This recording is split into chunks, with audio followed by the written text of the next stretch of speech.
ಎಲ್ಲರಿಗೂ ನಮಸ್ಕಾರ. Day into of fitness ವ್ಲಾಗ್ಗೆ ಎಲ್ರಿಗೂ ಸ್ವಾಗತ. ನಮ್ಮ ಡ್ಯಾಡಿ ಜೊತೆ ವಾಕಿಂಗ್ಗೆ ಹೋಗಿದ್ದೆ. ವಾಕಿಂಗ್ ಎಲ್ಲ ಮುಗಿಸ್ಕೊಂಡು ಕೆರೆ ಏರಿ ಮೇಲೆ ಕುತ್ಕೊಂಡು ಆ ಬ್ಯೂಟಿಫುಲ್ ಆಗಿರುವಂತಹ ವ್ಯೂನ ಎಂಜಾಯ್ ಮಾಡಿದೆ.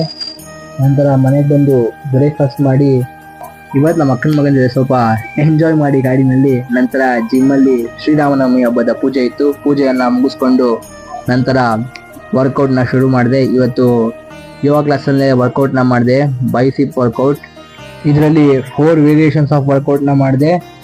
ಹಬ್ಬ ಇಲ್ಲಿ ಏನೇ ಇರಲಿ ವರ್ಕೌಟ್ ಸ್ಕಿಪ್ ಮಾಡಬಾರ್ದು. ಇದರಲ್ಲಿ ಲಾಸ್ಟ್ ವರ್ಕೌಟ್ ಅರ್ನಾಲ್ಡ್ ವರ್ಕೌಟ್ ಮಾಡಿದ್ದು. ಅರ್ನಾಲ್ಡ್ ಹೇಳ್ಕೊಟ್ಟಿರೋಂಥ ವರ್ಕೌಟ್ ಅದು ಮಾತ್ರ ತುಂಬ ಎಫೆಕ್ಟಿವ್ ಆಗಿರುತ್ತೆ.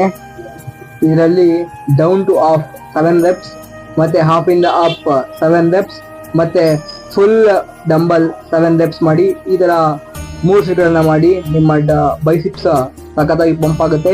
ಇದಾದ್ಮೇಲೆ ನಂತರ ಮನೆಗೆ ಬಂದು ಭಗವದ್ಗೀತಾ ಓದಿದೆ. ಇಂದಿನ ಕೃಷ್ಣ ಮಾತು: ಭಗವಂತ ತಡ ಮಾಡಿದರೂ ನ್ಯಾಯ ಮಾಡುತ್ತಾನೆ, ಆದರೆ ಅನ್ಯಾಯ ಮಾಡುವುದಿಲ್ಲ.